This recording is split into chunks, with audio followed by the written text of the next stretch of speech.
Superhit bulletin आपके साथ मैं हूं दीपिका यादव। नमस्कार, गुड मॉर्निंग। आप सबके साथ में मैं हूं साक्षी मिश्रा। तो इंडिया गेट से आज हम मौजूद हैं आप तक हर खबर पहुंचाने के लिए। हर खबर डिटेल के साथ में एक अलग अंदाज में आपके सामने रखेंगे।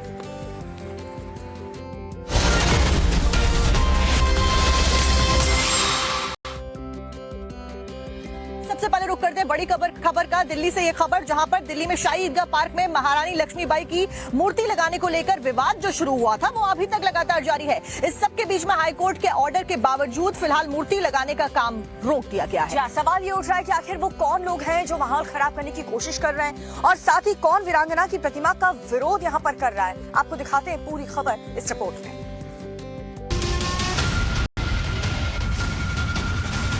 हमने लॉ एंड ऑर्डर के लिए प्रॉपर अरेंजमेंट कर रखे हैं एंड हम यहाँ पे लॉ एंड ऑर्डर मेंटेन कर रहे हैं। ये दिल्ली है और ये हैं दिल्ली के पुलिस अधिकारी। इनके बयान को सुनकर आप भी समझ गए होंगे कि माहौल थोड़ा गर्म है। अब तस्वीरें देखिए, पुलिस पहरा दे रही है, पैरा मिलिट्री फोर्स की तैनाती हुई है। सवाल है क्यों और कौन सी जगह है ये? तो सबसे पहले इस जगह को जान लीजिए। ये झंडेवालान का इलाका है और अब इलाके में तनाव क्यों है ये भी जान लीजिए। दिल्ली की रानी झांसी रोड पर बने ईदगाह पर रानी लक्ष्मीबाई की मूर्ति को लगने को लेकर जो विवाद हो रहा है उसके मद्देनजर आज भारी पुलिस बल तैनात किया गया। और आप देख सकते हैं कि तो दिल्ली पुलिस के आला अधिकारी जिसमें ज्वाइंट सीपी, डीसीपी रैंक के अधिकारी मौके पर हैं। उनके साथ बड़ी संख्या में पुलिस बल की तैनाती है। साथ ही पैरामिलिट्री फोर्सेज के जवानों की यहाँ तैनाती की गई है। पूरी जो सड़क है उस पर दोनों तरफ बैरिकेड किए गए हैं।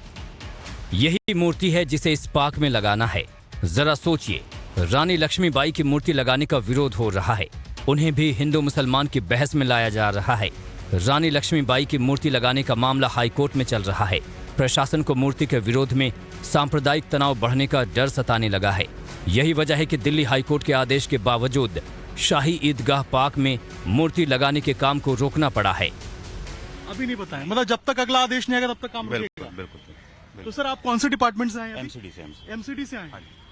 तो देखिए, ये एमसीडी की टीम यहाँ पर पहुंची है और यहाँ पर जो काम है उसको रुकवा दिया गया है और इन्होंने कहा है कि जब तक आदेश नहीं आता अगला तब तक रुकवाया जाएगा और ये काम नहीं किया जाएगा। लेकिन सर, ये कोर्ट का आदेश है रुकवाने का या किसका आदेश है? ये मुझे नहीं पता।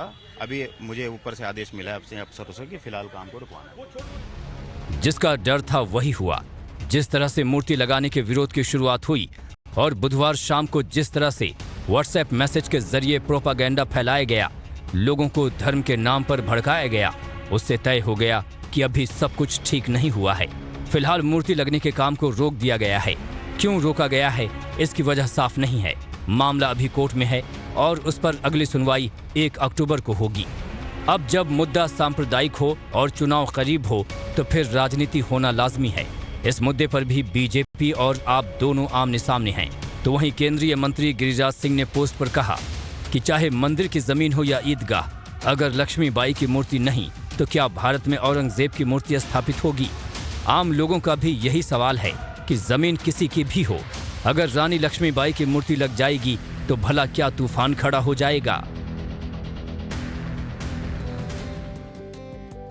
और अब आज शिमला की जहां से बड़ी खबर मिल रही है। आज फिर से शिमला में हिंदू संगठन का विरोध प्रदर्शन होगा। 11 बजे का वक्त बताया जा रहा है जब हिंदू संगठन के लोग एक बार फिर से सड़क पर उतर करके प्रोटेस्ट कर रहे हैं। देखिए, ये पूरा मामला मस्जिद से जुड़ा हुआ जिसको लेकर प्रदर्शन इससे पहले भी हुए। कल भी हमने देखा कि सद्भावना मार्च निकाली गई थी जिसको आम आदमी पार्टी और कांग्रेस का समर्थन था। आज हिंदू संगठनों के द्वारा ऐलान किया गया था कि आज हम प्रदर्शन करने वाले हैं और आज यही होने वाला है। शिमला में शुरू हुआ प्रदर्शन और रैलियों का दौर खत्म नहीं हो रहा है। आज भी मस्जिद विवाद को लेकर एक बार फिर से हिंदू संगठन विरोध करते हुए नजर आने वाले, जबकि कल यानी कि शुक्रवार को शिमला में सद्भावना मार्च निकाला गया था, यात्रा निकाली गई थी जिसे कांग्रेस और आम आदमी पार्टी ने समर्थन दिया था। दरअसल हिंदू संगठनों की मांग है कि प्रदेश में अवैध बनी सभी मस्जिदों के खिलाफ में सरकार एक्शन ले।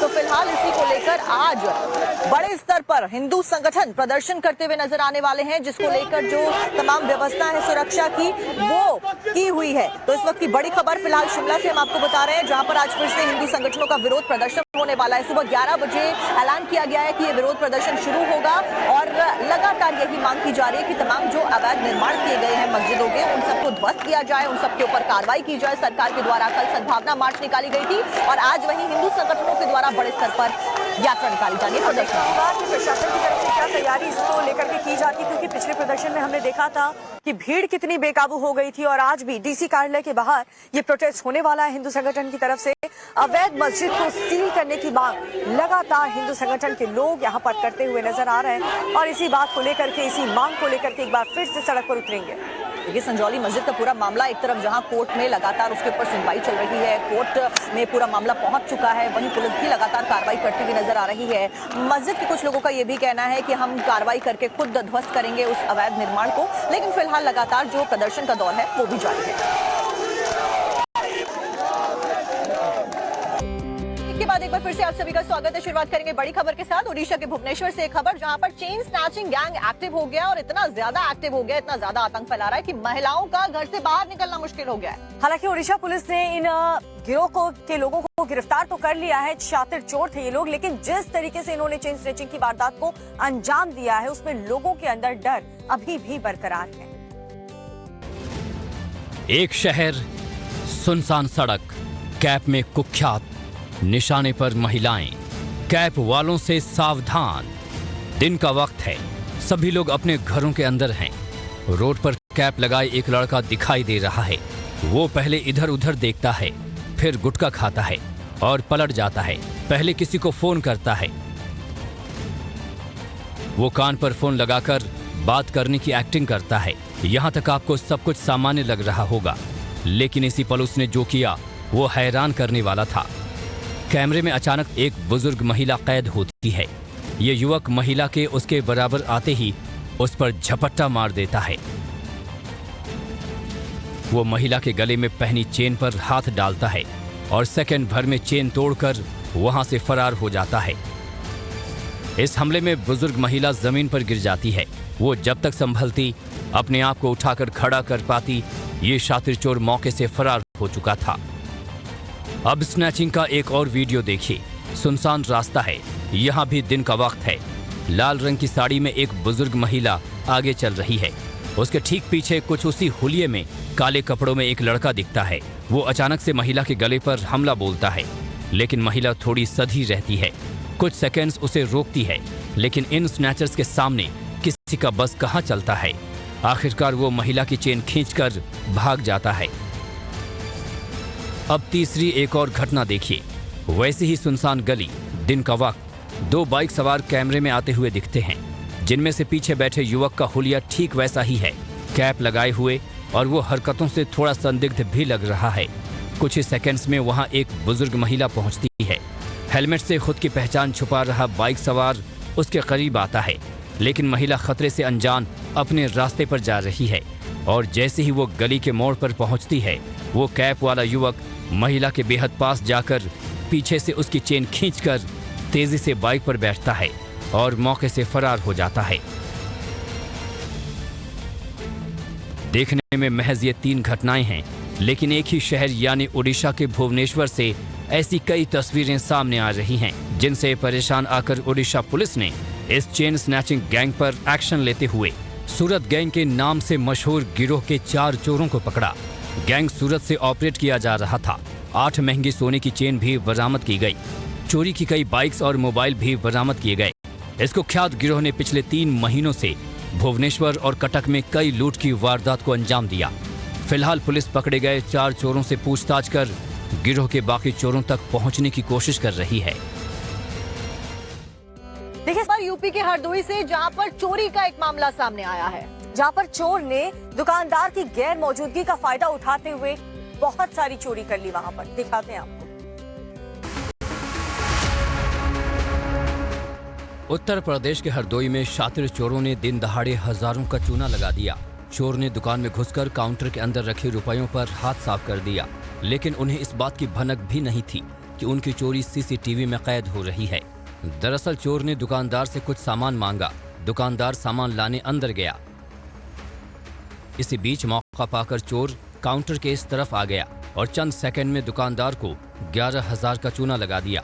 दोनों चोर दुकान में घुसे और एक ने दुकानदार को बातों में लगाया, जबकि दूसरे चोर ने दुकान के ड्रॉअर में रखे रुपयों को चुराने लगा।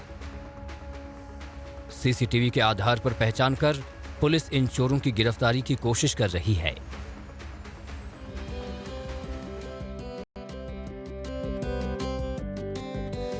से भी एक चोरी का वीडियो सामने आया है और देखिए यहाँ पर मोबाइल चोरी को अंजाम दिया गया, कैसे आपको दिखाते हैं।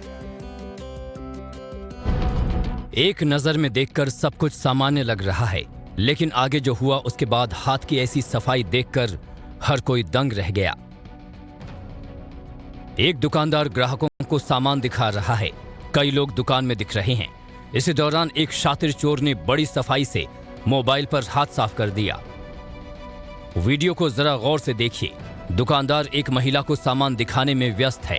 इधर काउंटर पर एक मोबाइल रखा है, तो वहीं हल्के रंग की शर्ट में खड़ा शख्स उस मोबाइल को पार करने के लिए हाथ आगे बढ़ाता है, लेकिन फिर जैसे ही दुकानदार की नजर घूमती है तो वो अपना हाथ खींच लेता है, सही मौके का इंतजार करता है।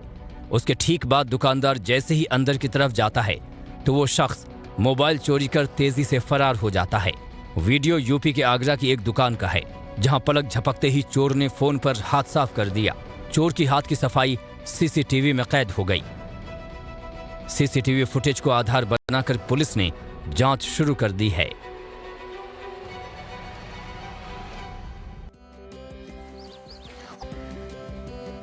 और अब बात करेंगे हिमाचल प्रदेश की, जहां पर सियासी पारा बहुत ज्यादा हाई हो गया है। अभी मस्जिद को लेकर जो विवाद था वो खत्म ही नहीं हुआ था, लेकिन अब नेम प्लेट को लेकर सियासत उबाल मार रही है। दरअसल ये नेम प्लेट का मामला सीएम योगी आदित्यनाथ से जुड़ा हुआ है और कैसे ये कांग्रेस के लिए गले की फांस बन चुका है। पूरा मामला क्या है इस रिपोर्ट में देखिए। हिमाचल की वजह से कांग्रेस मुश्किल में है। कांग्रेस की पहली परेशानी है हिमाचल में चल रहा मस्जिद विवाद, जिसकी अगन को कम करने के चक्कर में कांग्रेस दूसरी मुश्किल में फंस गई है, वो है नेम प्लेट विवाद। दरअसल हिमाचल के मंत्री विक्रमादित्य सिंह ने यूपी की तरह हिमाचल में भी फूड स्टॉल पर नेम प्लेट लगाने की बात कही और कांग्रेस उस बयान की वजह से उलझ गई। विक्रमादित्य सिंह ने एक बार फिर वही बयान दोहराया है, लेकिन थोड़ा मॉडिफाई करके। प्रदेश के लोगों के कंसर्न्स है with regard to hygiene of the food. अगर उसमें खाने के ठेले हैं, खाने के स्टॉल्स हैं, अगर कोई जो एक ड्रग्स का प्रचलन प्रदेश में बढ़ता जा रहा है, उसको चेक करना भी सरकार का दायित्व बनता है, जिम्मेवारी बनती है। इसलिए हमने ये कहा है कि ये आइडेंटिफिकेशन होना चाहिए और जो भी इसमें वेरिफिकेशन हर व्यक्ति की इसमें होनी चाहिए। शुक्रवार को विक्रमादित्य सिंह दिल्ली में थे। वैसे तो वो प्रदेश सरकार के काम से दिल्ली आए हैं, लेकिन खबर ये भी है कि दिल्ली उन्हें तलब किया गया है, वो भी पार्टी आला कमान की ओर से। बताया जा रहा है कि पार्टी आला कमान विक्रमादित्य सिंह के बयान से बेहद नाराज है, लेकिन विक्रमादित्य सिंह ऐसे आरोपों को बेबुनियाद बता रहे हैं। वो जिस राजनीतिक रंग देने की कोशिश करी जा रही है वो नहीं होना चाहिए, मगर ये जरूर है कि हिमाचल प्रदेश में जो कंसर्न्स प्रदेश के लोगों के हैं उसकी पैरवी करना ये हमारा दायित्व बनता है, हमारी जिम्मेवारी बनती है। विक्रमादित्य चाहे जो कहें, लेकिन उनके बयान से कांग्रेस फंस तो गई है, क्योंकि अभी चुनाव चल रहे हैं। कई राज्यों में चुनाव हो रहे हैं, कईयों में होने हैं, और AIMIM सहित कई दल हैं जो हिमाचल के मस्जिद विवाद और विक्रमादित्य सिंह के बयान के बहाने कांग्रेस को घेर रही है। और सुनिए कांग्रेस के महासचिव क्या कह रहे हैं। I strongly convey the sentiments of the Congress party. No minister or no party functionary cannot go against the party policies and the ideologies. सुन रहे हैं आप, अगर सब कुछ ठीक ही होता तो केसी वेणुगोपाल ये बात क्यों कहते। बताया जा रहा है कि न सिर्फ विक्रमादित्य सिंह बल्कि उनकी मां प्रतिभा सिंह को भी दिल्ली तलब किया गया था और दोनों को ही पार्टी की हद समझा दी गई है। और चलिए हम आपको दिखाते हैं हाथियों के सफर का एक ऐसा वीडियो जिसे आप भी देखेंगे तो सीख पाएंगे कि अगर आप एकजुट हैं तो किसी भी मुश्किल को पार पा सकते हैं। जी हाँ, हाथियों का ये झुंड राज्य के सांकराइल क्षेत्र में फंसा हुआ था लंबे समय से, लेकिन फिलहाल ये कामयाब रहा अपने घर वापस लौटने में। कैसे आपको दिखाते हैं। हाथियों का ये झुंड नए सफर पर निकला है।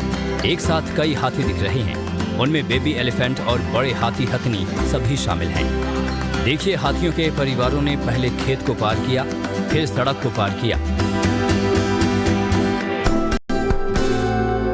उसके बाद सारे हाथी एक साथ नदी में उतर गए और फिर ये हाथी की फौज नदी को पार कर दूसरी ओर चली गई। ये तस्वीरें हैं पश्चिम बंगाल के झाड़ग्राम की, जहां 30 से 35 की तादाद में हाथियों का झुंड कई दिनों से सांकराइल क्षेत्र में फंसा हुआ था। स्वर्ण रेखा नदी में पानी लगातार बढ़ रहा था, लिहाजा ये हाथी नदी पार नहीं कर पा रहे थे। लेकिन जैसे ही पानी कम हुआ, हाथियों ने झुंड बनाकर नदी को पार किया। सभी हाथी सुरक्षित रूप से तपबंद जंगल में पहुंच गए।